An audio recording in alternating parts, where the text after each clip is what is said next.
Mon nom est Mélissa, je suis de personne autiste et une maman de deux jeunes enfants de moins de 5 ans. Donc, j'ai également là, un emploi à temps complet et je viens ici ce soir-là pour vous partager un témoignage de mon vécu. Donc, merci de me permettre de pouvoir être ici avec vous aujourd'hui pour vous parler d'un sujet qui me touche personnellement, l'autisme. J'ai été diagnostiquée tout récemment après plus de 12 années de recherche sur qui j'étais vraiment.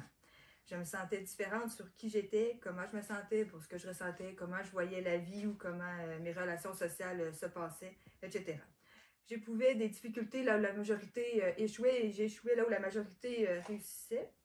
Et durant mon parcours médical à la recherche d'une explication et d'aide, on m'a proposé différents diagnostics, tels que le TDAH, les dépressions saisonnières et la cyclothymie. On m'a fait essayer plusieurs médications possibles. Bien que j'acceptais le diagnostic de TDAH dans lequel je me retrouvais, je savais que ce n'était pas que cela. Il y avait des dimensions qui n'étaient pas expliquées dans le TDAH. Il y avait trop de dimensions, justement, différentes, mais les spécialistes venaient de me classer et le seul suivi que j'aurais pu avoir était celui d'un psychologue. Cependant, les thérapies conventionnelles ne me conviennent pas, ou du moins, je ne connectais pas avec les psychologues puisque je me sentais différente d'elles. Et ainsi, j'ai l'impression que tous les conseils ou outils qu'elle me donnait n'étaient pas applicables ou ne correspondaient pas à mon besoin réel. J'avais l'impression qu'elles n'ont simplement pas accès à ce qui pourrait vraiment m'aider. J'ai donc quitté tout soutien et aide psychologique extérieure et je me suis auto-documentée sur une tonne de sujets de psychologie et de développement personnel afin de me comprendre, de comprendre les autres et de me sentir mieux dans tout cela. J'ai réussi tant bien que mal à atteindre un niveau suffisant pour fonctionner en société, mais au prix de gros efforts. J'ai été en mode camouflage pendant plus de 20 ans et à un point tel que je n'ai tout simplement jamais réussi à me construire une personnalité propre. En plus, je n'ai jamais osé vivre avec mon autisme, donc je n'ai jamais été exposée à cette identité avec ses forces et ses faiblesses. J'avais conscience qu'il m'arrivait des situations particulières et je le vivais de façon confuse la plupart du temps. Je parvenais toujours tant bien que mal à réussir les différentes étapes qui se présentaient devant moi. Et pour le reste, j'avais beau parler de mes sensibilités, je n'étais pas vraiment entendue des autres. Bref, en 2020, je deviens maman de mon deuxième enfant et mon monde bascule.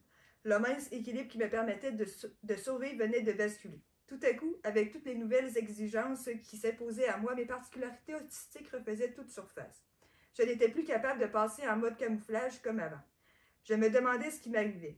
Je retournais consulter et on me parla cette fois-ci d'autisme. Quand je me renseignais, j'étais oui d'un côté d'accord et je me retrouvais en tout point, et d'un autre côté, je prenais conscience de l'aide que j'avais besoin. J'ai donc cherché une ressource quelconque en attendant de bien vouloir être reçue par un spécialiste en autisme. J'ai eu la chance d'être écoutée et conseillée par une intervenante de l'ADEC. En quelques mois, elle a su me redonner ma confiance en moi et me permettre de me découvrir avec toutes les facettes de ma personnalité. Elle m'a permis de voir d'un meilleur œil l'autisme et il m'a semblé alors évident du manque d'informations disponibles pour que nous comprenions l'autisme dans toute sa dimension, c'est-à-dire avec ses faiblesses, oui, mais aussi ses forces. Ce que je souhaite le plus vous partager, c'est mon vécu en tant que personne autiste en toute transparence, en espérant vous donner l'intérêt de vous ouvrir à la différence et d'abandonner un peu la norme. Avant de débuter, j'aimerais parler de ma motivation première à vous partager cela aujourd'hui. C'est pour moi très important puisque cela fait partie de mon processus de construction identitaire. Voici donc ce qui s'est passé en moi durant les semaines suivant ma découverte sur l'autisme et moi-même. Quelle est l'importance pour moi de faire cette conférence? En fait, lorsque j'ai découvert l'univers de l'autisme, ce fut un choc. C'était moi dans 90% des descriptions. En fait, on me décrivait mieux que je ne l'aurais fait. À chaque élément que je lisais sur l'autisme, c'est comme s'il me revenait des flashbacks de mon enfance au moment où je vivais encore cette particularité de moi. Avant que celle-ci finisse par être camouflée sous mes masques sociaux comme toutes les autres caractéristiques qui définissaient 75% de ma vraie identité.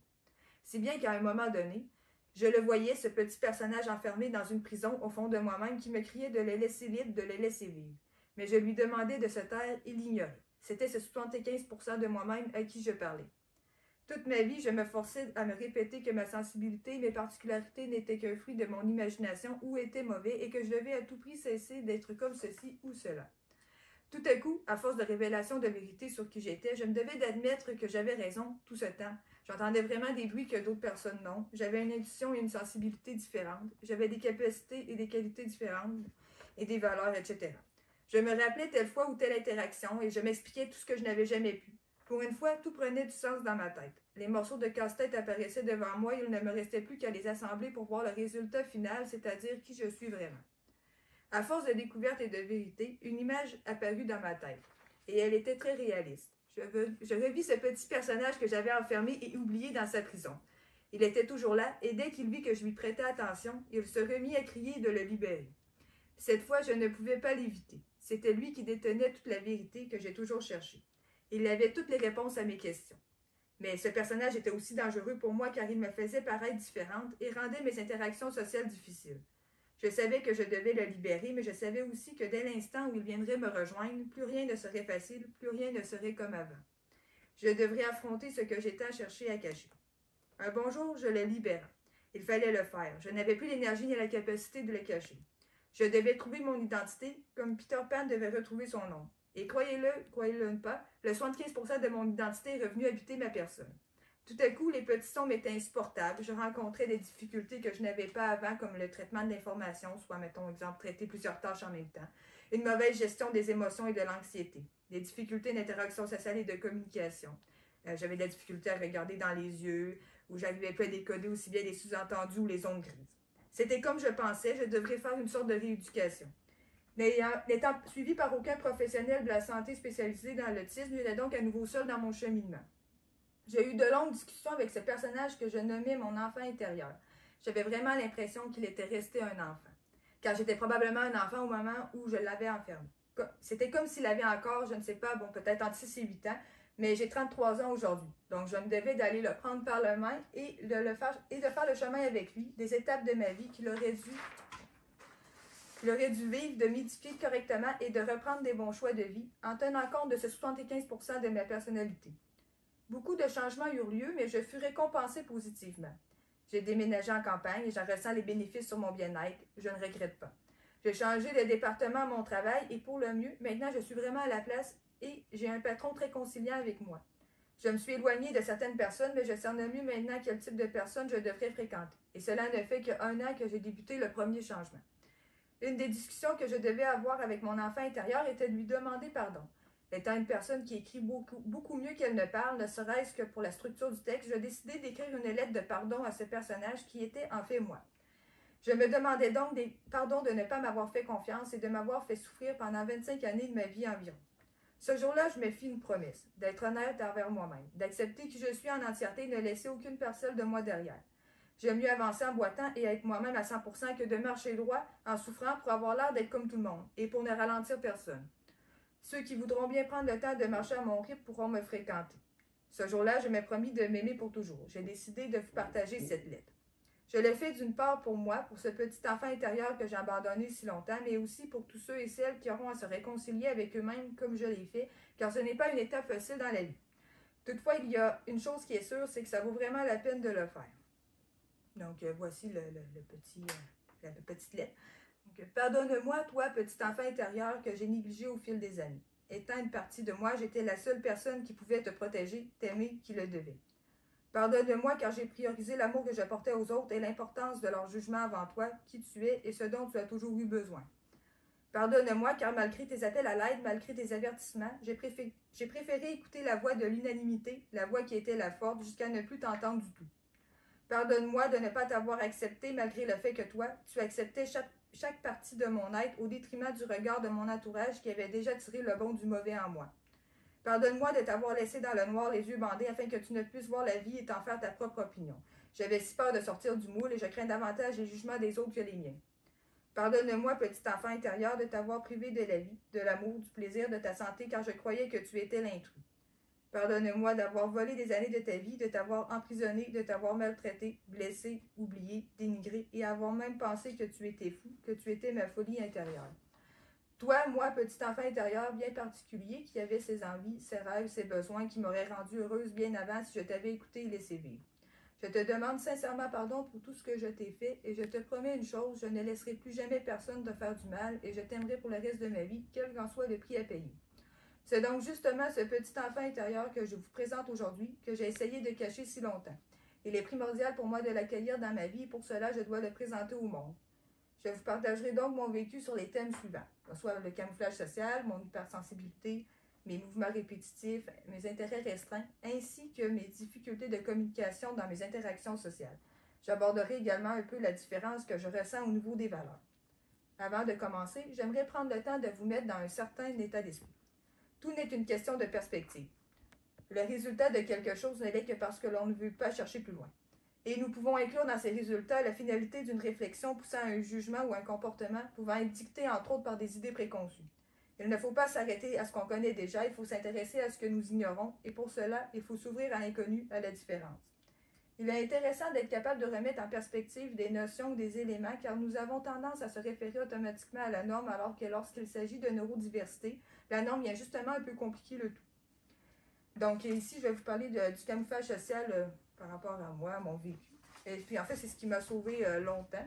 Donc, il est fréquent chez les personnes autistes de faire du camouflage social, c'est-à-dire d'utiliser des comportements afin de cacher ou masquer des aspects de soi-même vis-à-vis d'autrui pour traverser les interactions sociales quotidiennes. Pour ma part, le camouflage est en grande partie responsable de l'invisibilité de mon autisme et donc de mon dépistage tardif. Il s'est immiscé subtilement et sur plusieurs années avant d'être intégré entièrement à ma personnalité et dont j'ai beaucoup de difficultés à abandonner maintenant que j'aimerais afficher toutes les facettes de ma personne. Le camouflage social n'est pas utilisé afin de mentir à quelqu'un pour obtenir ce que l'on désire ou par besoin affectif, par exemple. Le camouflage social prend place lorsque nous recevons des réponses négatives de notre entourage sur nos comportements. Afin de pouvoir s'insérer dans la société, cette technique devient indispensable lorsque l'environnement ne permet pas d'agir autrement pour répondre à la norme. Pour ma part, ces deux différences principales m'ont poussé à me cacher, soit les différences de valeurs, ce qui cause à mes yeux toutes les incohérences de comportement que je remarque, et mon hypersensibilité sensorielle et émotionnelle qui oriente en partie mes valeurs et d'un autre côté cause certaines limitations. Je me rappelle qu'enfant, dès mes 5 ans, je faisais part à mes parents que les bruits étaient trop forts et que je ressentais certaines vibrations d'ondes. J'étais également très sensible aux différences de température, mais insensible à la douleur. Puis, plus tard, je disais ressentir les énergies des personnes et je disais ne pas savoir comment m'en protéger. Ainsi, je ne pouvais pas apprécier ou participer à des activités ou des jeux avec mes amis, comme exemple aller au village des sports ou tout endroit bruyant, ou s'il faisait trop de soleil, ou si c'était dans un lieu trop social, ou si ça demandait trop de discussions superficielles, comme exemple aller dans les bars quand j'ai eu 18 ans, ou se coucher très tard. Donc toutes les activités en soirée aussi, j'ai dû les éliminer. Donc ça m'a, en fait, j'ai évité de vivre certaines expériences car il y avait trop de monde ou de stimulation. Donc j'ai passé à côté de belles choses. De plus, je posais des questions qui sortaient de l'ordinaire, des questions qui portaient sur la compréhension du monde ou sur des sujets d'intérêt précis, donc comme par exemple les animaux. Je n'obtenais souvent pas de réponse satisfaisante, voire même que les explications qui m'étaient données m'éloignaient souvent encore plus des gens, car plus ils s'expliquaient, plus je voyais d'incohérences, de différences et plus je voyais l'importance de me cacher. Ma sensibilité émotionnelle qui me fait vivre les émotions plus intenses m'obligea aussi à me désensibiliser et ajuster mes réactions en conséquence, sans quoi les interactions sociales sont trop intenses. Mes maladresses sociales m'ont aussi porté à me changer. L'autisme n'était pas connu à l'époque et donc personne ne m'ait pris vraiment au sérieux et le processus de camouflage débutant. La période du secondaire acheva de me transformer en une personne neurotypique selon le modèle encouragé, mais cela a un gros prix à payer. Dans mon cas, le camouflage était si présent et sur une si longue période, tout en ajoutant que j'ignorais que j'étais une personne autiste, que cela a eu une grande répercussion sur ma construction identitaire. Je ne sais pas comment être moi aujourd'hui. Je ne me suis jamais vue aller sans tout ce camouflage. Qui suis-je vraiment? Comment ressentirais-je telle situation? Quelle réaction aurais-je face à telle chose? Je me rends compte que chaque situation que je rencontre dans ma vie, depuis que je me suis réconciliée avec mon enfant intérieur, doit être réencodée à nouveau avec toute ma personnalité. Vous comprendrez que le camouflage n'est pas sain s'il cause une dépersonnalisation de l'individu. Aujourd'hui, je dois faire le cheminement que j'aurais dû faire toutes ces années tout en tenant compte de ma situation actuelle. Le camouflage peut être une bonne technique pour réussir une interaction sociale tant qu'elle est très temporaire et ne cause pas de souffrance à la personne qui l'utilise. Elle doit en voir les avantages. Exemple, on peut faire du camouflage à certaines doses lors d'une entrevue d'embauche puisqu'il convient de bien paraître lors de cette rencontre. Nous pourrions donc cacher nos mouvements répétitifs ou regarder davantage dans les yeux durant ce moment. Toutefois, dès que l'entrevue est terminée et que nous sommes de retour dans notre quotidien, nous cessons ce camouflage. C'est très important. Il faut bien maîtriser cette capacité car elle peut, oui, être utile, mais aussi être très dévastatrice chez une personne qui n'a pas conscience de qui elle est et du processus de camouflage qu'elle utilise. Mon hypersensibilité fut une des raisons qui m'ont poussé à faire du camouflage pour me protéger de ce trop-plein de ressentis et d'émotions et pour ne pas me comporter étrangement aux yeux des autres. Je vais vous en parler un peu. Donc, selon moi, nous détenons tous un certain niveau de sensibilité face à notre environnement qui dépend de notre constitution. Cette sensibilité aurait, selon moi, un impact direct sur notre façon de percevoir le monde et d'y réagir, mais aussi sur nos valeurs et notre morale. Comme dans tout, il y a des avantages et des inconvénients, des forces et des faiblesses. Malheureusement, quand on lit sur l'autisme, on ne voit que le côté négatif et les outils que nous retrouvons concernent comment éliminer ces problématiques. À moins de lire un livre spécifique sur le sujet de l'hypersensibilité et ses avantages, nous ne retrouvons pas les forces d'être hypersensible dans le sujet de l'autisme précisément, ni comment développer ces forces. Pourtant, il s'agirait, selon mon expérience, de la base pour gérer ces hypersensibilités. En fait, ce qui m'a permis de me relever en quelques mois d'une confiance plus que nulle à une connaissance de ma personne plutôt bonne, c'est bien parce qu'on m'a fait voir aussi toutes mes forces pour chaque particularité que j'avais. Cela m'a permis de m'appuyer sur elle pour trouver des outils pour gérer les points faibles de ces mêmes particularités. J'ai donc fait une liste des forces et des faiblesses de l'hypersensibilité sensorielle et émotionnelle afin que tous puissent avoir une meilleure opinion. Qui sait, peut-être que certains d'entre vous oseront tenter l'expérience d'ouvrir leur sensibilité au monde. Je crois que ça ne pourrait être bénéfique qu'à tous. Donc, dans les forces, entre autres, il y a de pouvoir s'émerveiller devant la beauté, d'avoir les sens en éveil, d'être sensible à autrui, donc de faire preuve de compassion, d'empathie, de bienveillance, d'amour, d'entraide, de respect, d'intuition. La capacité de connexion à soi et à autrui est renforcée. La créativité est débordante. L'apprentissage peut être rapide aussi. On a une bonne attention aux détails et on fonctionne en mode profondeur et non survol. Par contre, il y a aussi des faiblesses de l'autre côté. Donc, on peut avoir l'air plus lunatique ou dans son monde, ou plus lent à se mettre en action. On est plus sensible à autrui, mais ça peut aussi être avec des répercussions plus négatives. Donc, lorsque les émotions ne sont pas gérées, ni la capacité de détection d'abus d'autrui, ces qualités deviennent une naïveté dangereuse pour soi. On peut être facilement blessé par les paroles d'autrui aussi. On peut ressentir une fatigue intense parce que vivre tout ça, ça enlève l'énergie aussi d'une personne. On peut avoir de la difficulté à faire des choix si on se sent surstimulé. Aussi, des fois, il y a trop de créativité. Puis aussi, ça peut mener jusqu'à des crises là, possibles dans d'autres situations.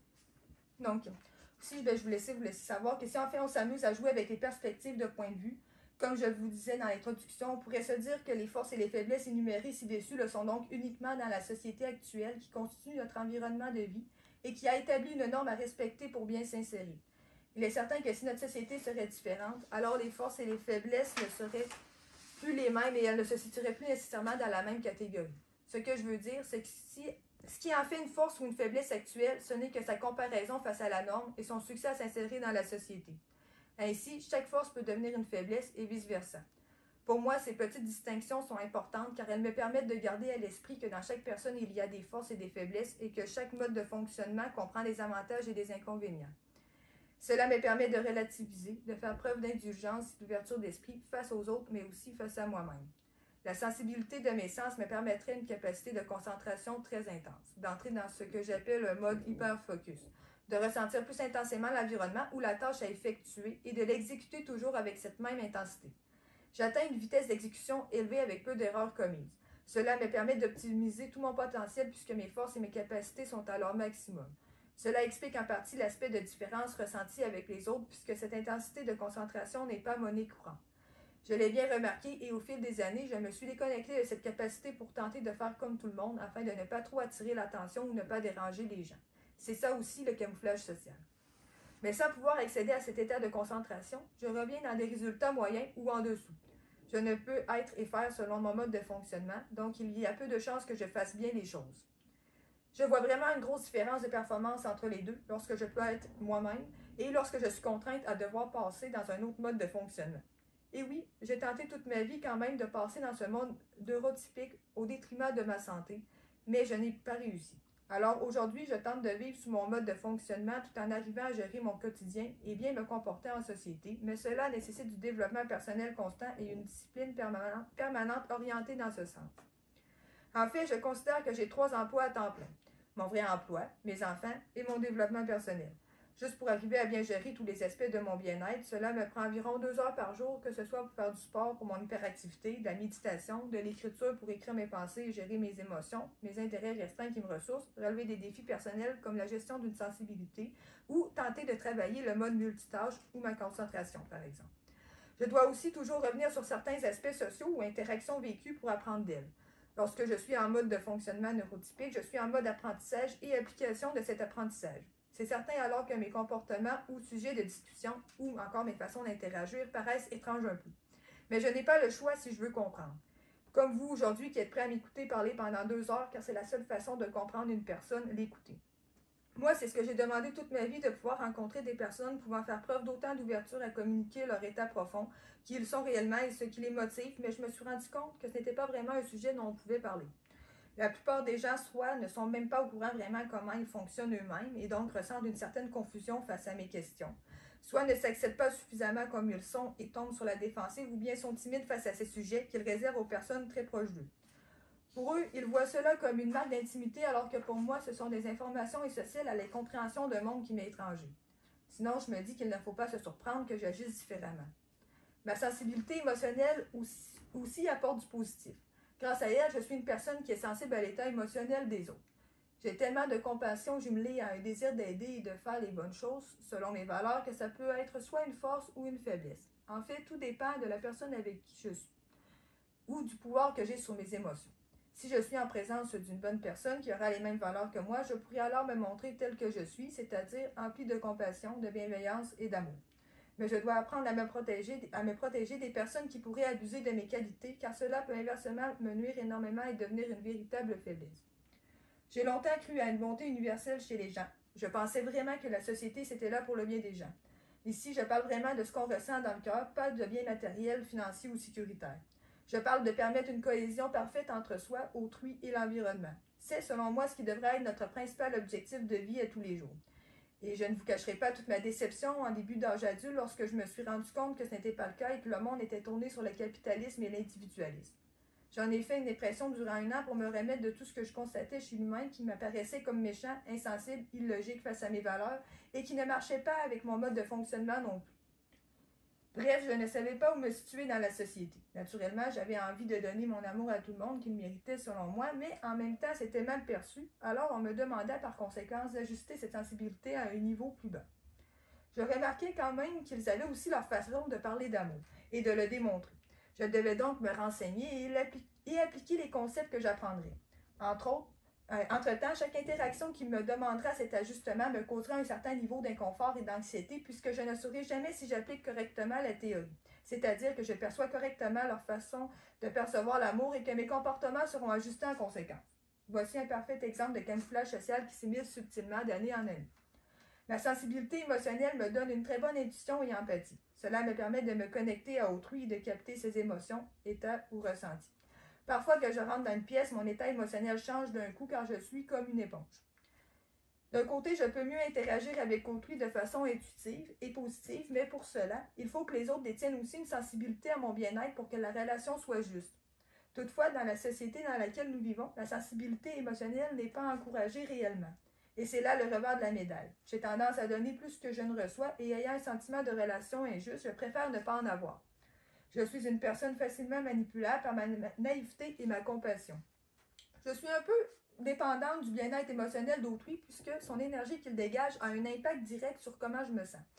Quand j'étais jeune ou enfant, j'avais déjà compris cela et ma seule technique que j'avais trouvée pour cesser de souffrir avec les autres, c'était de répondre à leurs besoins pour qu'ils reviennent à un état de bien-être et donc moi aussi. Vous comprendrez tous les efforts que je devais faire pour y arriver. Je pouvais bien me coucher à 19h le soir complètement brûlée. Et cela n'est pas sain que je sois gentille avec les autres dans ce but. Vous comprendrez tout l'abus que j'ai pu subir. Si j'avais su que j'étais une personne hypersensible à l'époque, la meilleure solution que j'aurais pu envisager aurait été de me créer un mur protecteur pour me dégager du ressenti d'autrui au lieu de vivre ces problématiques avec lui. Aujourd'hui, j'en suis à mes débuts à ce niveau car je viens tout juste de réaliser que c'est ce qui m'arrivait. C'est une des conséquences du camouflage. J'ai passé trop longtemps inaperçu, ce qui a causé mon diagnostic tardif. Je vous parlerai de quelques-unes de mes hypersensibilités sensorielles et comment elles m'impactent dans mon quotidien. Comme vous le constatez, les sens occupent une place importante dans la vie d'une personne autiste. Celle-ci est influencée positivement ou négativement et quotidiennement par ses sens d'une façon plus ou moins exacerbée que la moyenne des gens. C'est cela qu'on appelle des hypersensibilités ou des hyposensibilités. Dans certains cas, il faudra répondre à un besoin sensoriel et dans d'autres cas, lui permettre d'en éviter. Dans le cas où cela est impossible, un inconfort à un degré X est ressenti et si cela ne peut être évité ou cessé, il se peut que de l'anxiété ou de l'agitation, du repli sur soi ou un quelconque comportement jugé mésadapté apparaissent. Donc, voici certaines de mes hypersensibilités ou hyposensibilités. Donc, j'ai en fait une sensibilité au niveau tactile ou le toucher, Si j'ai souvent besoin plus de toucher, donc entre autres, les livres ou le papier, j'ai un intérêt qui est beaucoup tourné sur l'écriture ou la lecture, donc je suis souvent en contact avec justement là, des livres ou des papiers, souvent je touche le papier pour saisir la texture avant et pendant la lecture, les feuilles de papier, bon aussi avant d'écrire, même je vais jusqu'à, mettons, sentir l'odeur d'un livre neuf. Là. Un exemple, ça permet de mieux me concentrer dans le livre, de suivre du doigt aussi en lisant. Ou de lire très proche du livre aussi quand j'étais enfant, là, je peux lire jusqu'à très proche du livre. Là. Ça, souvent, mon professeur me le notait. J'ai été passer aussi des tests de vue souvent aussi à cause de ça. Parfois, bon, c'est ça. Donc, mes camarades, quand ils s'en rendaient compte, eux, par contre, étaient un peu moins gentils que mon professeur, puis ils me faisaient souvent des remarques là-dessus. J'ai cessé là, de faire toute cette petite particularité-là au fil des années également, au fil des jugements que j'avais des autres amis de ma classe. Donc, comment ça procède quand j'ai envie de toucher quelque chose, quand ma sensibilité tactile s'opère, si vous voulez, je ressens vraiment une sensation dans les mains lorsque l'envie d'utiliser le toucher se fait ressentir. Comme lorsque vous voyez un chandail qui a l'air trop doux et que vous voulez absolument lui toucher comme une attirance vers l'objet. Eh bien, pour ma part, ça se produit plusieurs fois par jour. Imaginez lorsque vous ressentez ces sensations, si cela se produisait plusieurs fois par jour, combien de temps résisteriez-vous avant de vous adonner à une quelconque activité sensorielle afin de répondre à ce besoin? Dans le meilleur des mondes, vous trouveriez à votre disposition une activité ou une façon de pouvoir vous y adonner. Toutefois, si cela est impossible, il se peut que vous vous surpreniez à avoir certains mouvements de stimulation sensorielle. Ressentir ces sensations une fois de temps en temps, pas trop longtemps, c'est bien, mais les ressentir régulièrement sans pouvoir rien y faire, en apparence, c'est plutôt souffrant et surtout difficile à camoufler. Donc, également, j'ai une sensibilité au niveau de la température, donc je ne ressens pas à la bonne intensité le froid et le chaud. J'ai souvent très froid et je ne ressens pas que j'ai chaud avant d'avoir des étourdissements. En général, j'ai froid rapidement et je dois m'habiller plus que les autres personnes et cela soulève des questionnements de leur part aussi. Lorsque j'allais à l'école, bien que j'adorais l'éducation physique, le moment d'attente avant de débuter le sport en t-shirt et en pantalon court à 20 degrés dans le gymnase, c'était une vraie torture pour moi. Mais étant aussi très à l'écoute des règles, je n'ai jamais pensé à faire part à mon professeur que j'avais très très froid. De plus, je ne tolère pas l'air climatisé non plus. Donc non seulement ça refroidit l'air, mais aussi car je suis sensible au courant d'air. C'est surtout pour la sensation sur la peau. Et cela peut venir parasiter ma concentration à la tâche car je dois vraiment mettre beaucoup d'énergie pour ne plus ressentir cette sensation. Également, j'ai une sensibilité au niveau auditif. Donc, en contrepartie, j'avais aussi des sensibilités sensorielles que je ne tolérais pas du tout et que je ne recherchais pas. Donc, entre autres, en fait, tout ce qui est bruit, donc tout ce qui est un bruit fort, comme exemple à la cafétéria ou lorsqu'une cloche sonne. Si le bruit est trop long dans la durée avant d'arrêter, ça va complètement m'empêcher de me concentrer sur d'autres choses. Ou plusieurs conversations aussi à la fois différentes, dans plusieurs groupes différents aussi. Bon, cela peut générer beaucoup de tension en moi. Je me sens vite surchargée et je n'ai qu'une seule envie, me retirer seule pour décompresser un peu. Si je ne peux le faire, ma principale tâche sera alors de gérer tout ce flot de stimuli sans exploser et donc cela devient difficile d'interagir avec autrui correctement ou de pouvoir me concentrer sur autre chose tout simplement. Autant cette sensibilité m'est utile dans certaines situations, comme quand je me donnais au pistage avec les animaux, mais en contrepartie, elle peut devenir handicapante si elle n'est pas bien comprise et prise en charge. Je cherche encore aujourd'hui la solution qui me permettra d'être plus tolérante face à certains bruits. Au niveau de la sensibilité visuelle, en fait, j'ai une sensibilité visuelle au niveau de la quantité des images reçues, en fait, la vitesse à laquelle elle arrive aussi. Je crois que pour ma part, étant donné que ma sensibilité visuelle est aiguisée, je peux percevoir et analyser beaucoup de détails. Cela, par contre, requiert plus de travail mental et de temps. Et parfois, si cela n'est pas possible, alors j'ai beaucoup de difficultés à suivre le rythme. Voici deux exemples au quotidien dans lesquels cette hypersensibilité m'handicape beaucoup. Donc, pour aller faire l'épicerie, en fait, pour moi, aller faire l'épicerie, ça me donne vraiment le tournis, une bonne dose d'anxiété. Il y a tellement de formes, de couleurs, de lettres, de luminosités différentes, sans compter les mouvements qui ne sont pas trop cohérents dans les allées. Et je saute les aspects auditifs et sociaux. Parfois, juste suivre ma liste d'épicerie et choisir les articles est un vrai défi. C'est comme si je ne supportais plus de recevoir ne serait-ce qu'une micro-information supplémentaire tellement il y en a déjà qui font la file d'attente pour être traités dans mon cerveau. Je requiers une pause question de tout intégrer cela, mais on trouve difficilement un espace calme dans un supermarché pour décompresser, alors je prends sur moi avec 2 enfants de moins de 5 ans, tout excité d'être dans un supermarché.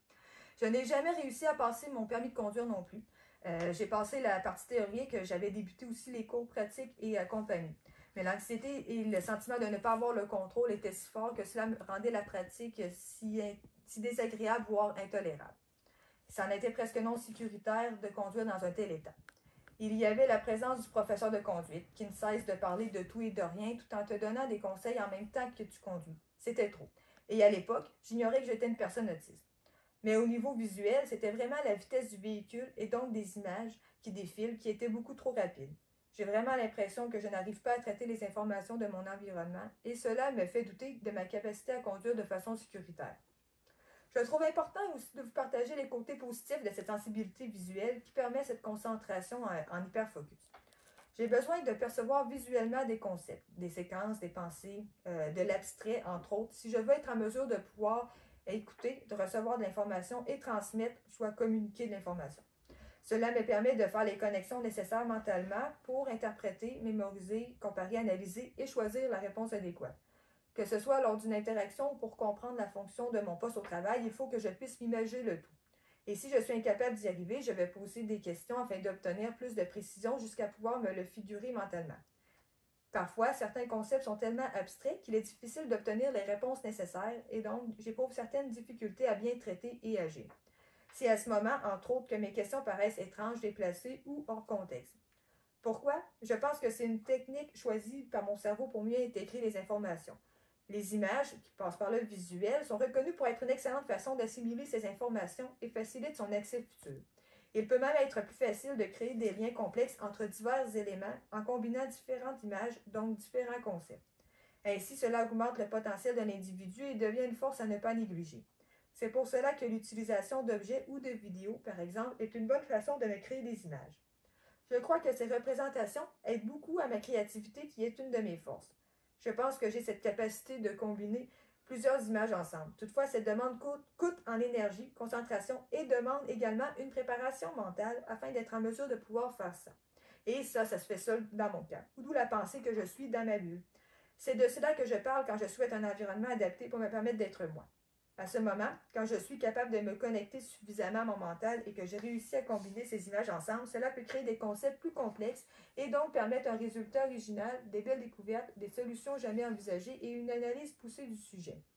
Donc, comme on peut le constater, une personne autiste doit réserver beaucoup de temps et d'énergie dans la gestion de ses sensibilités, c'est-à-dire essayer de diminuer les manifestations négatives en comprenant mieux son fonctionnement afin de le transposer au maximum à une utilisation positive de celle-ci. Donc, je vais aussi vous faire un partage personnel d'une situation, en fait, que j'ai vécue dans un milieu de vie où j'étais totalement bien, en fait, que je pouvais être moi-même. Donc, j'ai déjà travaillé pour un employeur qui avait su justement me laisser atteindre ce niveau de concentration que je nomme hyper-focus et ainsi me permettre d'être performante. C'est un des rares endroits dans ma vie où j'ai eu l'opportunité de fonctionner en étant moi-même, tout simplement. Donc, voici ce qui m'a permis de me réaliser autant selon moi. Donc, j'ai relevé 5 points là, principaux. Donc, ils m'ont laissé faire à mon rythme les tâches secondaires qui me convenaient, m'ont fait confiance dans mes décisions, ont encouragé l'amélioration continue personnelle et professionnelle, m'ont accepté dans toute ma personne et ont démontré des compétences de leadership qui me correspondent. Quand je relis ces points, je me dis qu'il s'agit effectivement à mes yeux de la base logique pour créer un bon lien et un environnement optimal pour mon bon développement professionnel. Malheureusement, cela arrive très peu souvent en général. À mon travail, malgré que j'aimais l'entièreté de celle-ci, existaient certaines tâches qui étaient devenues des intérêts spécifiques. Vous comprendrez que j'avais vraiment hâte de faire ces tâches et que je n'en avais jamais assez. C'est alors que j'activais ce mode hyper-focus pour augmenter ma concentration et ma vitesse d'exécution sur les tâches moins intéressantes pour terminer ma partie de cette tâche intérêt spécifique qui m'était attitrée et ensuite pouvoir aller faire les parties de mes collègues sur ces tâches que j'adorais tant. D'ailleurs, plus je m'adonnais à celle-ci, plus je me boostais en énergie et plus j'étais capable d'accéder à cet état de concentration.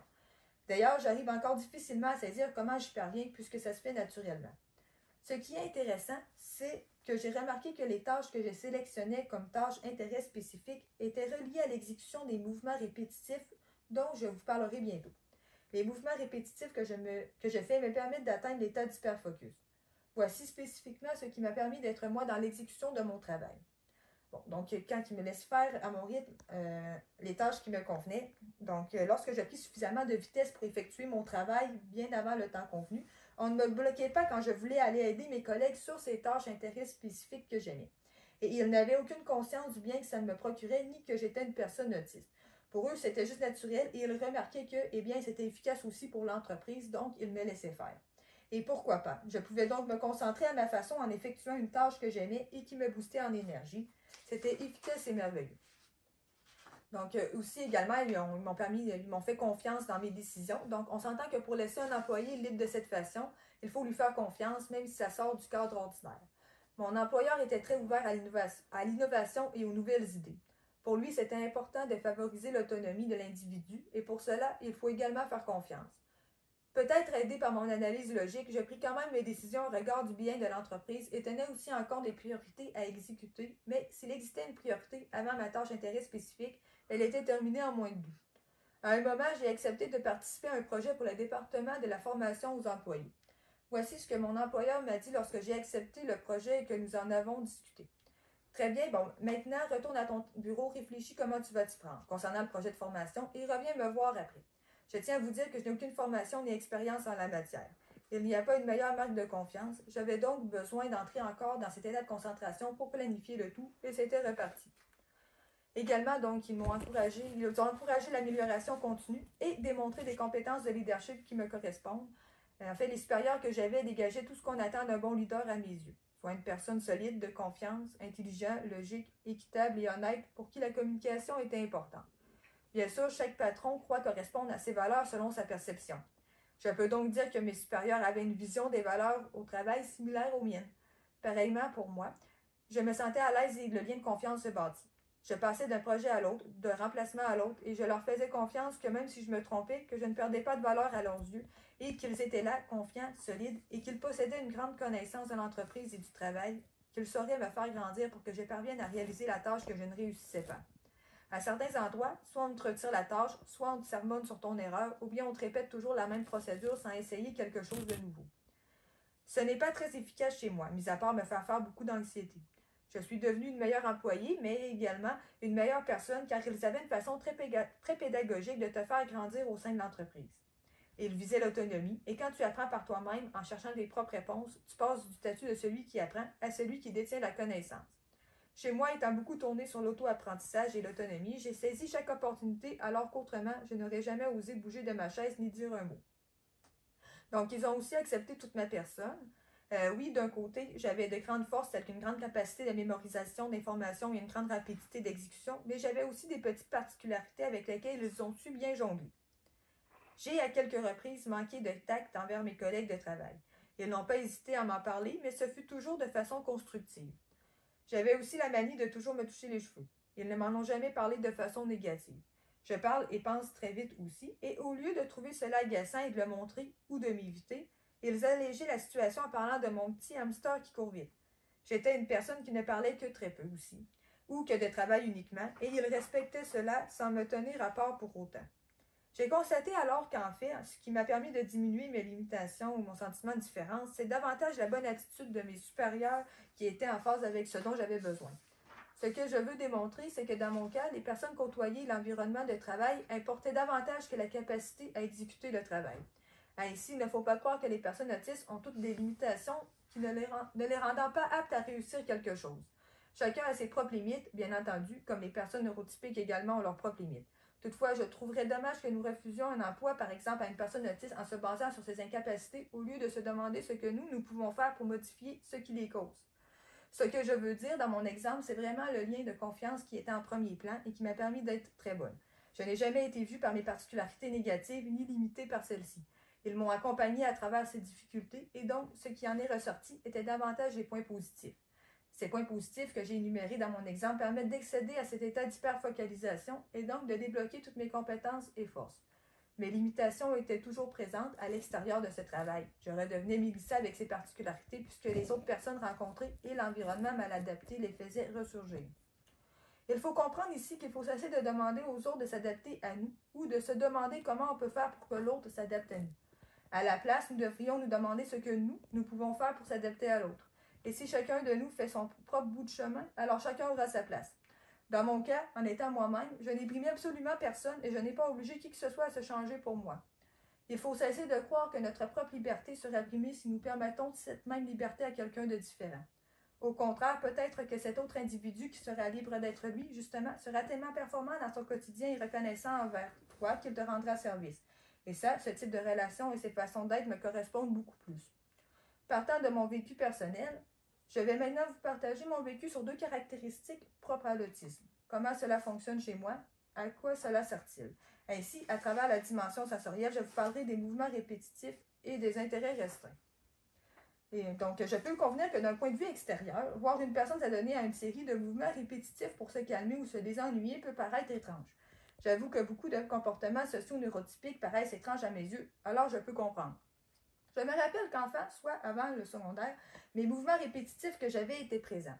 Je n'avais pas encore compris que je devais les cacher pour ne pas être jugée des autres. Au fil des années, j'ai fini par tous les cesser pour éviter les jugements. Au mieux, je me les permettais lorsque j'étais seule avec moi-même. Car les faire me procurent un sentiment de plaisir et me permettent d'accéder à cet état d'hyperfocalisation. C'est justement vraiment ma façon d'être et je ne vois pas vraiment cela négativement sur moi-même, mis à part encore une fois les jugements des autres et donc l'augmentation de mon sentiment de différence.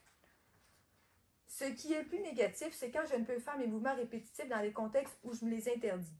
Alors, je ne suis pas en mesure de bien gérer mon anxiété, mes émotions ou l'intégration d'informations, de stimuli ou de la mémorisation, donc tout ce qui touche l'apprentissage. Cela augmente mes difficultés dans mes interactions sociales, communication, dues à l'anxiété et mon mutisme qui embarque.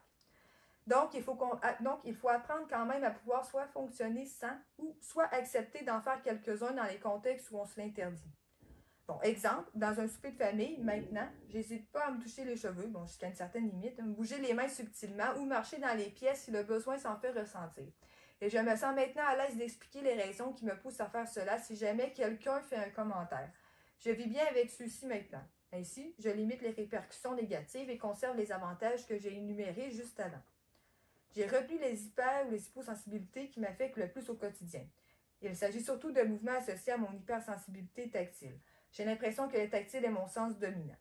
Concernant le sens tactile et ce qui me permet d'atteindre cet état d'hyperfocalisation, j'ai pensé que les mouvements pouvaient se concentrer sur la texture ou l'odeur d'un objet, la distance avec celui-ci, donc la proximité, la pression ou le frottement exercé, ou bien encore la classification d'un objet.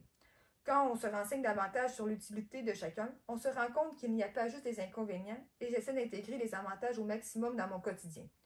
Voici quelques exemples me concernant. La répétition d'actions permettant l'éveil du sens tactile. Donc, en fait, je l'utiliserai seulement si la répétition de cette action permet une meilleure efficacité, rapidité, performance, intensité, concentration ou une connexion. Le fait de faire cette action à répéter permet d'atteindre cet état d'hyperfocalisation.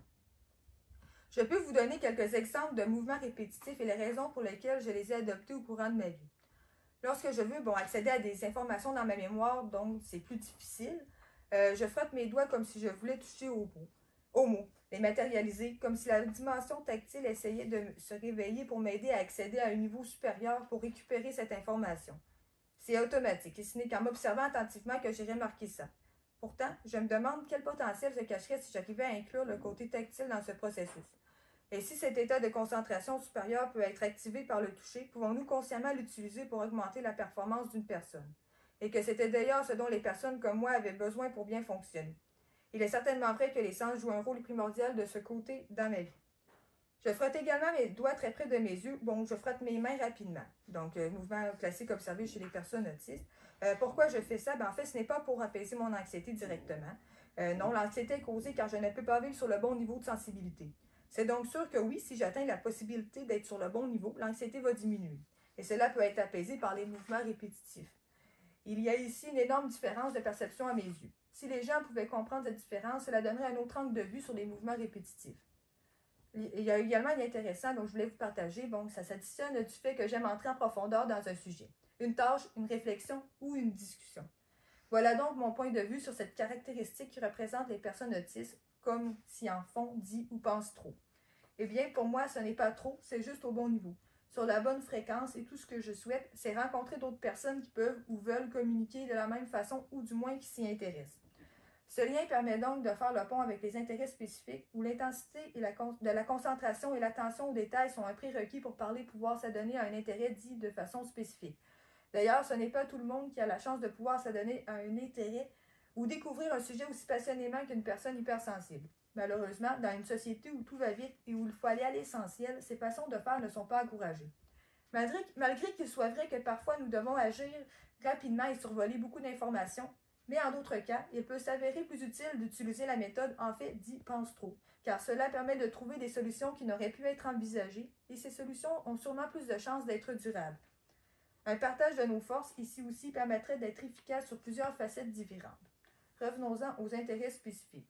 Donc, je vais maintenant vous parler des intérêts spécifiques. Je vais commencer juste par une petite courte définition. En fait, l'intérêt spécifique, c'est une préoccupation pour un ou plusieurs centres d'intérêt anormaux dans leur définition ou leur intensité. Les centres d'intérêt anormaux dans leur définition font référence à des passions jugées plus communes ou peu utiles. Et les centres d'intérêt anormaux dans leur intensité font plutôt référence au temps important consacré à cet intérêt sans que celui-ci paraisse anormal dans sa définition. Avant qu'on me parle de l'autisme, je ne me considérais pas comme avoir des intérêts spécifiques. Je ne pensais pas que ma façon de m'en donner à mes intérêts avait un lien avec des difficultés autres que j'éprouvais. Ce que je peux dire, c'est qu'il est vrai que je trouvais que les sujets d'intérêt ou la façon de s'adonner de la plupart des gens m'étaient étrangers, confus, et justement, je trouvais que les gens n'entraient pas suffisamment en profondeur et je devais m'obliger à survoler tout le temps quand je partageais une activité avec quelqu'un. Encore un camouflage social à revêtir puisque je devais cacher des facettes de moi pour reproduire d'autres comportements afin de m'intégrer. Pour ma part, m'adonner à mes intérêts spécifiques me permet non seulement de me ressourcer lors d'une demande en termes de stimulation ou d'interaction sociale trop élevée, mais également d'entrer dans cet état d'hyperfocus. Je réalise que mes intérêts se divisent en deux catégories, soit sensoriels ou d'apprentissage sur un sujet précis. En termes de sujets précis où j'ai accumulé beaucoup d'informations et dans lesquels j'ai passé énormément d'heures à inventer des projets, étaient les animaux ou la psychologie. Ils sont d'ailleurs toujours actuels. Et je vais toutefois aborder deux intérêts spécifiques avec qui Je vais toutefois aborder deux intérêts spécifiques que j'ai qui répondent à un besoin sensoriel. Donc, exemple, la nature. Question bien sensorielle, il n'y a pas mieux. Non seulement j'adore la nature pour les mêmes raisons que les passionnés de plein air et de faune sauvage, mais cet endroit, la forêt, est un lieu de ressourcement où mes sens peuvent étancher leurs besoins. Si je suis dans une forêt où l'humain n'y est pas trop présent et que je peux me connecter à cet environnement correctement, cela débute d'abord avec des ressentis physiques. Mes jambes ont besoin de toucher le sol. Je peux taper plus fort du pied pour bien sentir le sol sous moi, par exemple. Mes doigts ont envie de toucher tout. Les écorces, les feuilles, la terre, les roches, l'eau d'un ruisseau. Les pores de ma peau sont éveillés au moindre souffle de vent. Mon nez capte toutes les odeurs. Mes yeux remarquent tous les détails, immobiles ou non. Mes oreilles captent les bruits aussi faibles soient-ils. J'ai donc une facilité à repérer les animaux en forêt.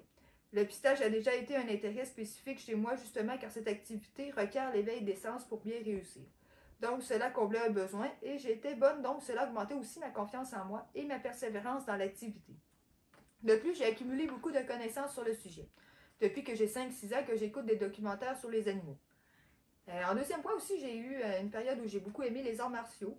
Avoir les sens éveillés ou avoir de bons réflexes, une bonne intuition et une prise de décision rapide et logique, ça me parle, ça correspond beaucoup avec les qualités ou les compétences que j'ai quand je suis justement dans ce mode hyper focus. Donc, en plus que c'est jumelé à une philosophie qui me parle, car permet aussi un développement personnel. C'est vraiment un ressenti spécial quand tu réussis à combler tous ces aspects et donc d'accéder à la bonne fréquence que je parlais.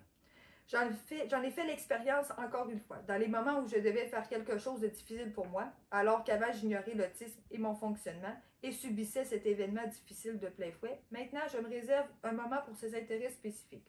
Si je dois réussir au travail ou à l'école, par exemple, me réserver un temps pour cela avant me permet d'obtenir de meilleurs résultats.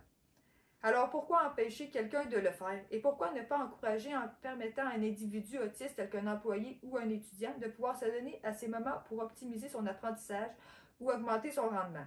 Je sais, cela sort du cadre normal, des procédures, que dirions-nous aux autres employés? Mais il faut s'attendre à devoir revoir les choses différemment si nous voulons coopérer, autant pour les personnes autistes que les non-autistes. Et oui, ça peut sembler spécial, mais le fait de m'adonner à ces intérêts spécifiques qui me permettent d'être moi-même me permet d'activer toutes mes compétences autistiques. Je dis compétences puisque lorsque je me lance dans un intérêt, je persévère tellement que je deviens souvent experte dans le domaine ou très créative, par exemple. Si j'essaie ou que je suis contrainte de devoir passer en mode camouflage pour faire autrement que selon mon fonctionnement, je perds bien souvent tout intérêt et je risque d'être beaucoup moins bonne que la moyenne. C'est sûrement d'ailleurs une quantité importante d'informations, de créer à l'infini, de pouvoir en parler longtemps, de vivre chaque moment intensément et captant chaque détail à travers tous mes sens, de pouvoir éprouver un plaisir fou et être capable d'être réénergisé par la pratique de cet intérêt. Ce qui est moins drôle, c'est lorsque nous n'avons pas connaissance vraiment de leurs existences ni de leurs fonctions et que nous n'avons donc aucun contrôle sur eux. Alors cela peut inciter une personne à ne pas écouter ses besoins pour s'adonner à cet intérêt, comme manger, dormir ou aller à ses rendez-vous. Ou bien cela peut nuire à ses relations sociales ou même à son emploi. Toutefois, il faut aussi garder à l'esprit l'importance qu'occupent ces intérêts spécifiques dans le bien-être de la personne et savoir accorder le temps qu'il faut. Il peut être très tentant pour moi de passer le plus clair de mon temps dans mes intérêts restreints, mais j'ai acquis une certaine discipline au fil du temps. Si je m'écoutais, je pourrais même me couper de tout contexte social, sauf si nécessaire pour la pratique de cet intérêt. Maintenant, passons à toute autre dimension de l'autisme. La dimension sociale, soit les interactions sociales et la communication. Donc, pour ma part, comprendre l'être humain a toujours été ardu. Je me demande souvent pourquoi les gens agissent de telle façon ou prennent telle décision, entre autres. Cela s'explique par une différence neurologique qui a donné à chaque profil de personne des compétences, des qualités et des valeurs qui lui sont propres.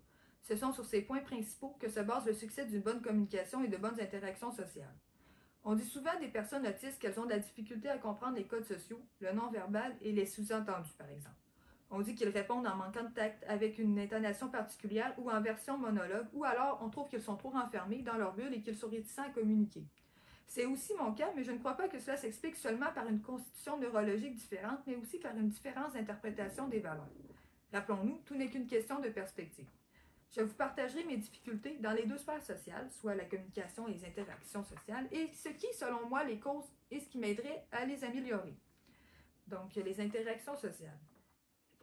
Pour moi, les deux premiers éléments qui, je crois, ont affecté mon intérêt ou mes capacités à rechercher le contact social sont la confiance en l'autre et l'incompréhension de leur façon de fonctionner, puisqu'à mes yeux, rien n'est logique ni cohérent. J'ai toujours ressenti, même très jeune, que les adultes disaient quelque chose, mais agissaient autrement, et que leur action n'était pas fidèle à leurs pensées ou manquait de logique tout simplement. L'être humain m'a déjà surpris plusieurs fois, et c'est sûrement pour cela que je doute souvent. Je suis curieuse d'apprendre de nouvelles choses, alors je posais beaucoup de questions, mais beaucoup, et de nature qui sort de l'ordinaire. Alors que mes pères posaient des questions générales sur la compréhension de l'ensemble d'un concept, je posais des questions pointues pour comprendre l'humain dans son fonctionnement ou son raisonnement. Pour moi, la théorie du sujet, je peux l'apprendre seule sans problème. Cependant, pour mes pères, c'était l'inverse. Si je ne rencontrais pas un professeur ou un patron qui était ouvert à répondre à mes questions pour me permettre de comprendre, alors soit je devais utiliser toutes mes techniques de camouflage, et c'est très épuisant, ou bien je ne comprenais pas et ne réagissais pas correctement, était hors contexte, ou encore on m'accusait de vouloir révolutionner le concept. Donc, voici un exemple d'interaction et mes réflexions que je pourrais me poser là, par rapport à ça. Donc, dans un milieu, un contexte au travail, une discussion entre moi et mon patron, qui a déjà eu lieu d'ailleurs. Mon patron pourrait me dire, bon, et toi, Mélissa, peux-tu me dire honnêtement ce que je peux faire pour t'aider? Donc, moi, dans ma tête, qu'est-ce qu'il veut dire par honnêtement? À quel niveau est-il honnête et quelles sont les limites à ne pas dépasser? Donc, soit par action, soit je tente d'accéder à toutes les informations que je connais sur cette personne pour être honnête au mieux de ma connaissance, ou si c'est pas possible, ou que je crois la personne ouverte, alors je pose la question suivante. Que voulez-vous dire par honnête? Eh bien oui, pour être certaine de cerner le type d'honnêteté dont on parle, j'aurais besoin de plus de détails. Pas que je ne sache pas me comporter honnêtement, j'ai mon propre code de conduite quant à l'honnêteté et je me considère une personne très honnête. Ce qui me fait douter est plutôt au niveau de la différence de l'interprétation de cette valeur ainsi que l'incohérence que les autres reflètent pour moi. N'ayant pas les mêmes interprétations des comportements adaptés quant à être honnête, j'ai été surprise positivement et négativement à plusieurs reprises dans ma vie par le comportement imprévisible des gens. Je me suis mise dans certaines situations malaisantes sans le vouloir car je n'aurais jamais imaginé que les gens réagissent de cette façon ou que mes choix influenceraient les réactions des autres de telle façon. Je ne demande pas ce que signifie être honnête pour provoquer mon patron ou pour éviter de répondre à la question non plus. Je suis sincèrement dans le doute et intéressée à connaître la réponse pour pouvoir mieux me positionner et répondre. Chaque personne est différente. Si je ne saisis pas bien ce que veut dire la personne, comment pourrais-je répondre correctement à la question?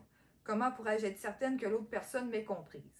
Je préfère que nous prenions 20 minutes de plus pour partager sur l'honnêteté et notre point de vue également, et ensuite nous répondrons à la question ce qu'elle peut faire pour m'aider au travail. Inutile? Si le but est de simplement répondre à la question pour résoudre le problème dans l'immédiat, oui. Mais si le but serait davantage de se comprendre en tant qu'individus différents, afin de non seulement résoudre le problème dans l'immédiat, mais également pour les éviter dans le futur, nous connaissant un peu mieux. Et connaissant maintenant son interprétation de l'honnêteté, je pourrais agir en conséquence de cette information dans d'autres situations futures, ce qui, en fait, améliore la relation.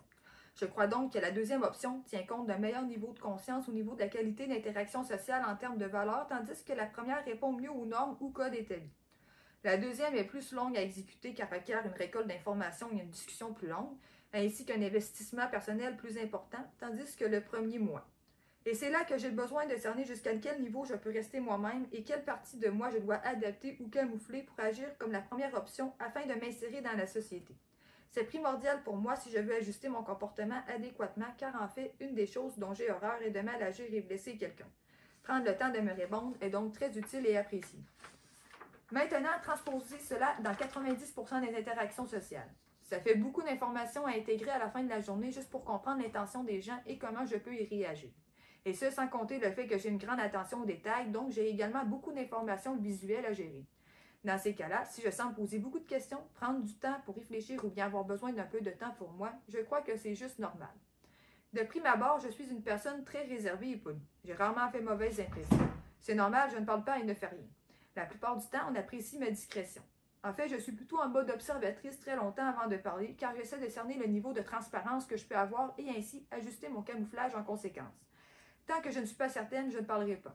Ce n'est pas que je ne saisis pas le bon comportement à avoir, j'ai mon propre code de valeur et de conduite, mais comme je disais, je remarque que la plupart des gens pensent quelque chose, disent autre chose et agissent encore différemment. Alors, pour moi qui recherche la cohérence, la logique et l'honnêteté et qui l'aperçoit différemment, cela me fait douter et ainsi, cela peut me prendre plus de temps pour être à l'aise. J'ai beaucoup vécu de sentiments de différence et de déception face aux gens causés par une interprétation différente des valeurs. Si je pouvais être moi-même entièrement dans une interaction, ça pourrait ressembler à ceci. Lorsque je rencontre une personne, quelle qu'elle soit, je veux être le meilleur de moi-même en tant que personne et agir pour le bien universel de ce que je peux contrôler. Donc, je dois faire aux autres ce que j'aimerais qu'on me fasse, mais au-delà de ça, je dois faire ce qui doit être fait, pour moi, pour mon bien et pour celui d'autrui, quels qu'en soient les efforts demandés ou le temps requis. La décision qui pourrait sembler logique et équitable peut ne pas être en ma faveur. Si ça ne touche pas à ma sécurité ou un besoin fondamental, par exemple, il faut être prêt à céder le point à l'autre et selon la situation.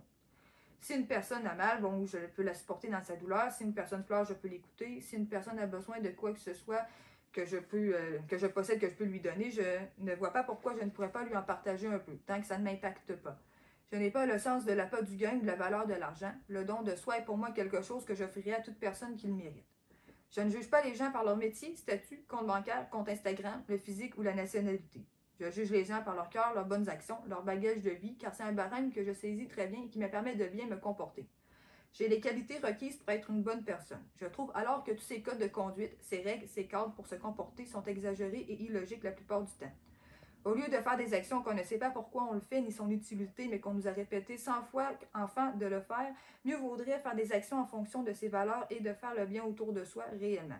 C'est là qu'on me dit hypersensible, qui ne comprend pas les interactions sociales ou qui est un peu trop naïf. D'autres diraient qu'une société ne peut pas fonctionner comme ça, que ça prend des règles, des normes ou des codes. Ça dépend toujours du point de vue. Que préféreriez-vous? Quelqu'un qui vous tire la chaise au restaurant pour que vous vous essayiez ou qui n'oublie pas votre anniversaire? Ou bien vous préféreriez quelqu'un qui vous écouterait des heures sans vous juger et qui serait toujours là pour vous soutenir? Moi, je préfère quelqu'un qui oublie de me tirer la chaise ou de me dire bonne fête, mais qui se souciera de moi dans des situations difficiles. C'est là que je trouve que la plupart des relations humaines sont superficielles. Je suis incapable de seulement effleurer un sujet de discussion, un intérêt et également mes relations. Elles doivent être aussi vraies et bienveillantes que mes intérêts puissent être passionnants, sinon j'ai effectivement de la difficulté à bien fonctionner et me sentir à l'aise car ce n'est pas moi, et ce, peu importe la personne rencontrée. Et je crois que ce serait également vrai pour l'inverse. Est-ce que les personnes dites neurotypiques seraient à l'aise et aptes à fonctionner comme moi? Je ne pense pas, sinon après de nombreuses introspections. Et cela ne fait pas d'eux des personnes insensibles ou méchantes. À chacun ses forces. On devrait davantage coopérer, nous formerions davantage un tout, car nos forces et nos faiblesses se complètent, je trouve. Je pourrais vous en parler très longtemps. Si je n'ai pas vraiment d'amitié, ce n'est pas par choix. C'est plutôt parce que personne ne s'est vraiment intéressé à mon monde à moi, ni fait les efforts pour essayer de voir le monde selon ma perception, et que j'ai l'impression que c'est toujours à moi de devoir m'adapter à un mode de fonctionnement différent. C'est épuisant et un peu frustrant car j'ai parfois l'impression que c'est injuste comme relation. Mais je serais très heureuse de connaître des personnes avec qui je pourrais me sentir assez à l'aise d'être moi et qui sont conscientes de faire le bien. Déjà, je ne demande pas plus. Tout le reste, je m'en fous un peu. Mais à part les valeurs et la faible connexion avec autrui, deux difficultés principales sont présentes dans mon quotidien. D'un côté, j'éprouve des difficultés au niveau du traitement de l'information due à mon attention aux détails, et de l'autre, je souffre de mutisme dans certaines circonstances. Donc, pour la sphère de la communication, le premier point qui est difficile pour moi, c'est le traitement de l'information et l'attention aux détails. Bon. Il est vrai que j'ai tendance à voir les détails avant le global. C'est peut-être d'ailleurs ce qui, entre autres, me permet de tout faire si intensément en profondeur. Lorsqu'on perçoit d'abord les détails, on a beaucoup d'informations à traiter et plus on a d'informations à traiter, plus les occasions d'apprentissage sont grandes et plus on apprend, plus on peut faire de liens entre nos connaissances et innover créer davantage. Cependant, le désavantage, c'est que ça prend beaucoup de temps.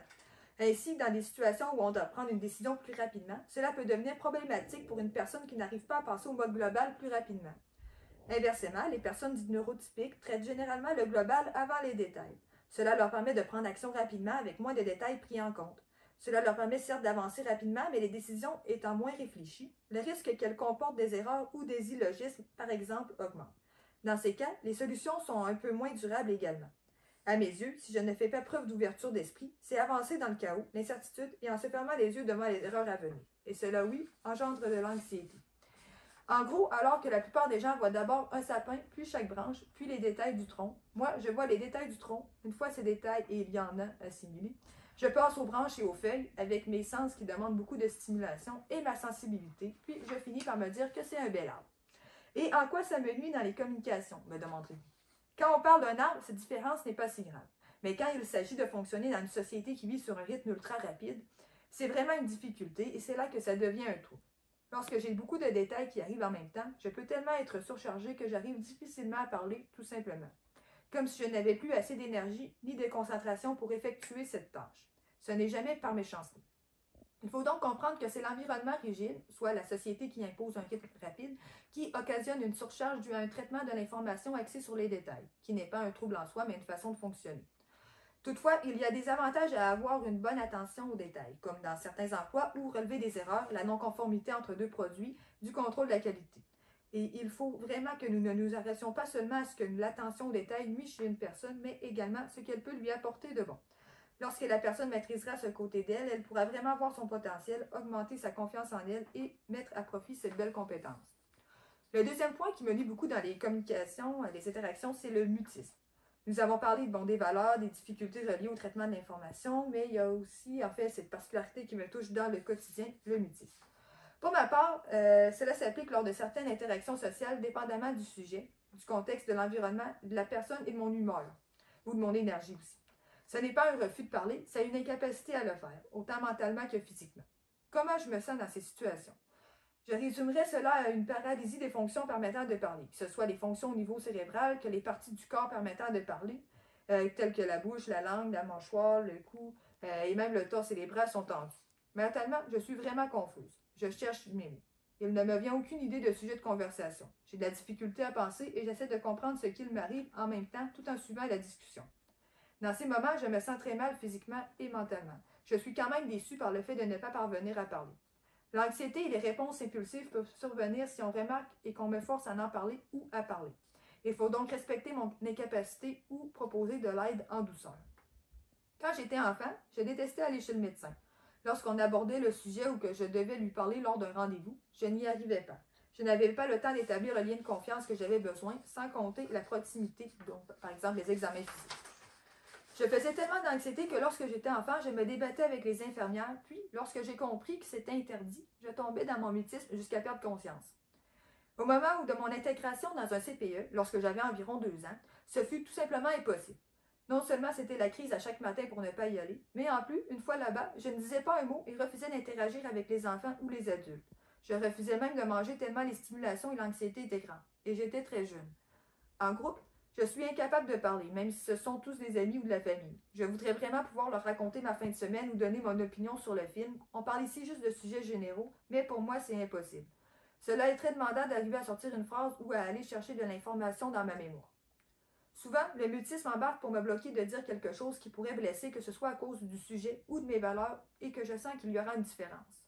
Fréquemment, pour ma part, se taire est la meilleure chose à faire si je ne veux pas partir une longue discussion entremêlée de questions et d'explications afin d'essayer de se comprendre mutuellement. Je dirais que quand je suis en mode réceptive, donc j'écoute autrui, mon environnement, je ne peux me mettre en mode émetteur. Je transmets à autrui ou à mon environnement, ni me centrer sur moi à l'écoute de mes besoins. Je fais tellement chaque action en profondeur et en détail que quand j'écoute, toutes mes fonctions servent à ça.